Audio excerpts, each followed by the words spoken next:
Welcome to Vivid English Podcast. Hello, everyone. I am Sarah. And I am James. Hello. It is so good to be here with you today. How's everything been? Oh, I'm doing fantastic, thank you. I've been really looking forward to this one all week. It's a topic I get asked about all the time. How are you? I'm doing great, although I have to admit, looking at our topic for today, it gives me a little bit of anxiety. Anxiety.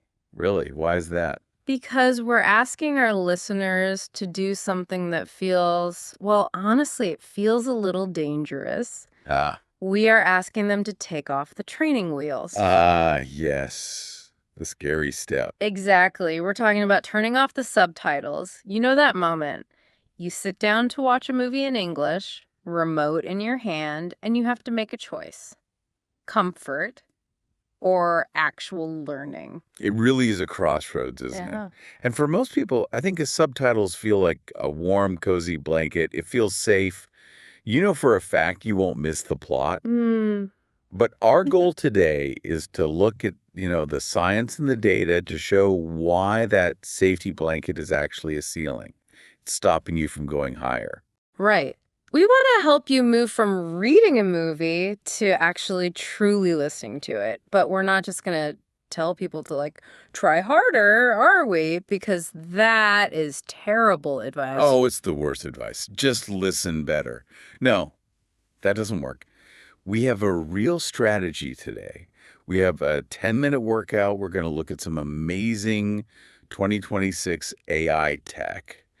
And my personal favorite, a secret trick involving audio description. Ooh, I love a secret trick. But before we get to the solutions, we have to talk about the problem.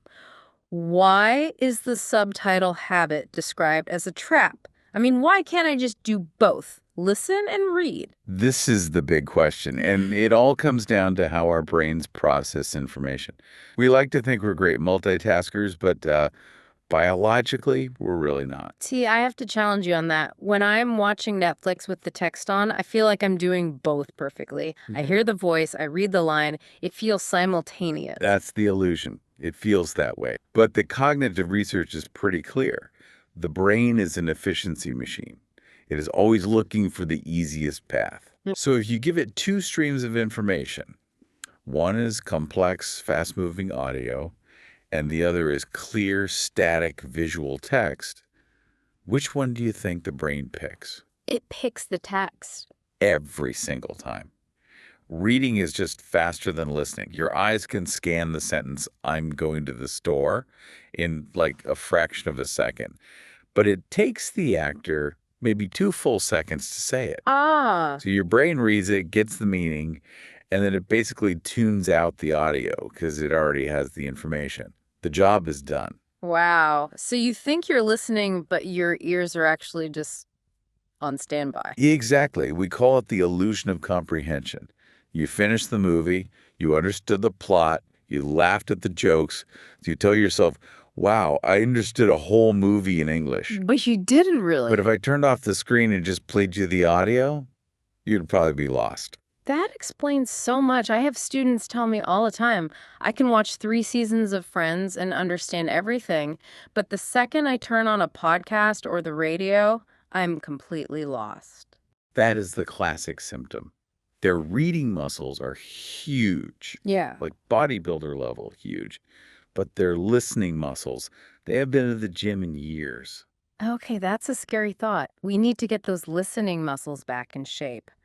But stopping cold turkey is so hard. If I tell a listener to go watch a 2-hour movie tonight with no subtitles, they're going to get a headache and quit. Oh, absolutely. That's way too much pressure. You'll burn out. That is why we don't start with a marathon. We start with a sprint. And that brings us to our first strategy, the 10-minute intensive method. 10 minutes. Okay, that sounds manageable. I can do anything for 10 minutes. Exactly. That's the psychological trick. You're not committing to a whole movie, just one scene. And the process is very specific. It's a 3-step sandwich. A sandwich. Okay, walk us through it. Step 1. Step 1 is the blind listen. You pick a movie, any movie, and you watch just 10 minutes with Absolutely no subtitles. Just raw audio. Raw audio. And here's the important part. You have to embrace the chaos. You might miss words. You might not know why a character is suddenly angry. You might feel that little panic rising in your It's chest. that panic is real. It's that fear of missing out. What if they said something important? You have to just sit with that feeling, that discomfort. That's your brain waking up. That's your auditory cortex realizing, oh, hang on, I actually have to work now. Okay, so I struggle through my 10 minutes. I'm confused. Maybe I only caught 50% of it. What is step two? Step two is the feedback loop. You rewind to the start of that same 10-minute scene, but this time you turn the English subtitles on. Ah, so now I get to check my work. Yes, and this is an accurate comparison. You're watching and thinking, oh, I thought he said can, but he actually said can't, or, oh, that's the word for spatula. You are connecting the blur of sound you heard first with the actual words. That has to be so satisfying, like solving a mystery you just created for yourself. It is. It resolves all that tension. But we're not done. Yeah. Most people stop there. But the real magic is in step three. What's step three? You turn the subtitles off again, and you watch that same 10-minute scene one last time Right away. immediately. Yeah. Because now something amazing happens. You already know the words, you know the plot, your anxiety is gone. And now your brain is free to actually hear the sounds. You can focus on how the actor blends the words together. You can hear the rhythm, the intonation. I love that. So in step one, you're just struggling to survive. But in step three, you're actually studying the details. Precisely. And it only took you 30 minutes total. You've done a really heavy-duty listening workout, and now you can go relax for the rest of the night. That's a great distinction. Not all watching has to be intense studying. Sometimes you just want to relax on the couch. And you should. Yeah. It can't be in intensive mode all the time, which actually leads to our second strategy. This is for when you want to relax but still get some benefit. We call it contextual scaffolding. Contextual scaffolding. Okay, that sounds very academic. I'm going to need a textbook for this. Uh-huh. Not at all. It's actually a very lazy strategy. Yeah. It basically means rewatch stuff you already know very, very well. The comfort watch. But there is real science behind it. Think about a movie like Harry Potter, or maybe a Disney classic like The Lion King. Most of our listeners have probably seen those movies in their own language, right? Oh, definitely. I think I can quote half of The Lion King in at least 2 languages. Right. So you already have the contextual scaffold. Yeah. You know Scar's the bad guy.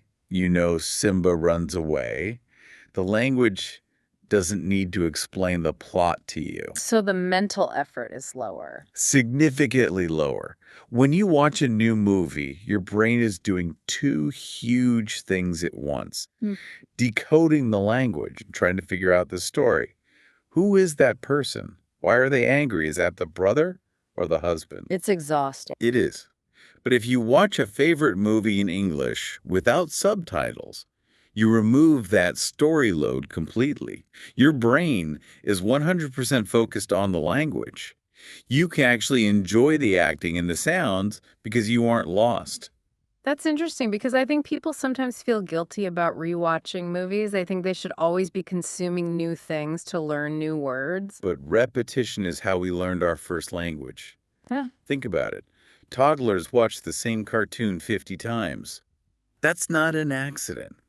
That is how their brains map sounds to meaning. That is such a good point. So give yourself permission to rewatch Friends for the 10th time. Just do it with the subtitles off. Exactly. Now, speaking of how we watch things, we have to talk about the tech. Because it's 2026, and the technology in our living rooms has completely changed the game for listening. It really has. For years, the biggest complaint I would hear from learners, and honestly from native speakers too, was about the sound mixing in movies. Oh, you mean where the music is so loud you can't hear the people talking? Yes. The music is like a thunderstorm. Boom, crash, violin screaming. And then the actor turns away from the camera and whispers the most important line of the movie. It is a nightmare for language learners. But 2026 has mostly solved this. It has. If you look in your streaming settings or your TV's audio settings today, you will almost certainly find a feature called AI audio isolation, or maybe dialogue focus. I use this all the time, but for anyone who hasn't found it yet, what is the AI actually doing? It's incredible, really. The AI is analyzing all the audio frequencies in real time. It can tell the difference between the frequency of a human voice and the frequency of, say, a car crash or background music. So it just pulls the voices forward. It pulls the vocals forward in the mix and pushes everything else back. It's like having a sound engineer inside your TV remixing the movie just for you. I used this last week watching a show set in Scotland. Really thick accents, lots of wind and rain sounds. Without the AI boost, it was just a wall of noise. I turned on dialogue focus and boom, the voices just popped, crisp and clear. And that removes a huge barrier. Because so often learners think, my English is bad, when really the audio mix is just bad. Precisely. Don't blame your ears for bad engineering. Use the tech. Check your settings. It's usually under accessibility, but it's a gold mine for learners. Okay, so we have the strategy and we've got the tech. But let's talk about the ears. When we finally turn off the text, what should we be listening for? This is where we need to kind of reprogram our brains. When we read, we see every single word. They're all visually equal on the page. Right, they all take up space. But spoken English doesn't work that way at all. English is what we call a stress-timed language. Let's break that down. Stress time. That sounds like a rhythm thing. It is purely about rhythm. In many languages, say Spanish or French, the rhythm is syllable timed. Da da da da da. It's very steady. Every syllable gets about the same amount of time. But English is more like jazz. English is jazz. It's bumpy. We have peaks and valleys. In any given sentence, we only really stress the content words, the nouns, the verbs, the adjectives, the words that carry the most information. And what about all the little words? The grammar glue. We crush them. We eat them. They become these tiny little unstressed sounds. So if I say, I am going to the store for some bread, I do not pronounce every word clearly. It sounds more like, I'm going to do store for some bread. The stress is on store and bread. Bum, bum, buh. Exactly. All those little words in between just get crushed into a little rumble. It's often a schwa sound. So the mistake learners make is trying to hear that little rumble clearly. Yes. And because the native speaker barely says it, the learner panics. They think they missed something important. That is so liberating. You're basically giving our listeners permission to ignore half the words in a sentence. I am. Ignore the grammar glue. Listen for the peaks. Listen for the stress. If you catch go, store, bread, your brain is smart enough to fill in the rest of the meaning. And this connects to vocabulary too, right? We shouldn't be listening for single, isolated words. Exactly right. You want to listen for chunks. Chunks. English is built on these phrases, phrasal verbs, collocations. If you try to hear take and then off, you'll get confused. But if you listen for the single sound chunk takeoff, as in the plane will take off, it hits your brain as one complete idea. So when you turn off subtitles, you stop analyzing the grammar and start feeling the rhythm and the chunks. That's the shift, from analysis to rhythm. Now, you mentioned a secret hack earlier, something for advanced learners. You said audio description. Oh, this is my favorite hidden gem. Most people just ignore this setting completely. I think most people assume it's not for them. Audio description is designed for the visually impaired, right? For people who can't see the screen. That was its original purpose, yes. Yeah. When you turn this audio track on, you hear all the normal dialogue. But during the silent parts, when no one is talking, a narrator's voice comes on and describes what is happening on screen. Okay. So if James Bond is sneaking down a hallway, the voice says what? It would say something like, Bond creeps silently down the marble hallway. He checks his watch. He looks anxious. He looks anxious. Wow. Now think about what just happened there. You saw the actor's face. You saw that emotion. And immediately, a clear native voice gave you the perfect label for that emotion. Anxious. It's a direct link between the visual and the vocabulary. There's no translation delay in your head. None. And the language they use in audio description is incredibly rich. It's so precise. They don't just say he walks. They say he strolls, he marches, he shuffles. It's like having a walking thesaurus explaining the movie to you. It really is. It turns a movie into a nonstop stream of high-quality English. There's no silence. For a learner, that's very intense, but it is a goldmine for picking up new vocabulary. I can totally see that. It keeps your brain in English mode the entire time. You never get a break to drift off. It's high intensity for sure. I wouldn't do it for a whole 2-hour movie at first, but for a 20-minute sitcom, it's fantastic. You will learn so many adjectives and verbs for movement and facial expressions. I am definitely going to try that. I don't think I have ever even clicked on that button. It's usually right there in the audio menu next to the language options. English audio description. Give it a try.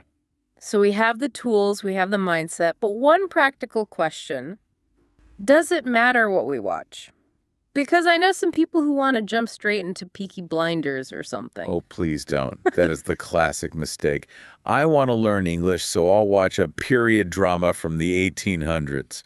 Or they watch a gritty crime show where everyone is mumbling slang in a heavy regional accent. Peaky Blinders is a masterpiece, but that Birmingham accent from the 1920s, that is expert mode. Even native speakers use subtitles for Peaky Blinders sometimes. We do. So don't beat yourself up. Set yourself up for success. Start with something standard and clear. So, sitcoms. Modern sitcoms are perfect. Modern Family, Friends, The Good Place. The audio is recorded in a clean studio. The actors are trained to enunciate clearly for a huge audience. And the context is usually just daily life, ordering coffee, arguing with family, useful stuff. Exactly. Documentaries are also fantastic. The narrator almost always speaks in a very standard, clear accent. It's slow, and it's accompanied by images that explain what's being said. So stay away from the mumbling gangsters and the knights in armor, at least for a while. Until you're ready. Build your confidence first. This has been so incredibly helpful. We've covered the brain science, the 10-minute workout, AI tech, the audio description hack. I feel like our listeners have a full toolkit now. I hope so. You know, before we go, I just want to share one final thought on this. Yeah, please do. I remember the first time I watched a film in a foreign language. It was French, without any subtitles. I was terrified, and honestly, I probably missed 60% of the specific words. Wow, that's a lot to miss. It is. But I walked away from that movie feeling like a king Why? because the connection felt real. I wasn't reading a script. I was looking at the actors' eyes and hearing their voices directly. There was no filter. Yeah. And even though I understood less intellectually, I felt more emotionally. That's beautiful. It's about the journey, not just about collecting 100% of the data. Exactly. We get so obsessed with getting a perfect score that we forget to just experience the language. It's okay to be a little confused. It's okay to miss a joke. That's part of living in the language. It really is. Sure. Every single word you catch is a victory. Don't focus on what you miss. Focus on what you catch. So, my final motto for today is simple. Turn off the text and turn on your ears. Turn off the text and turn on your ears. I love that. I'm going to write that on a sticky note. Put it right on your TV remote.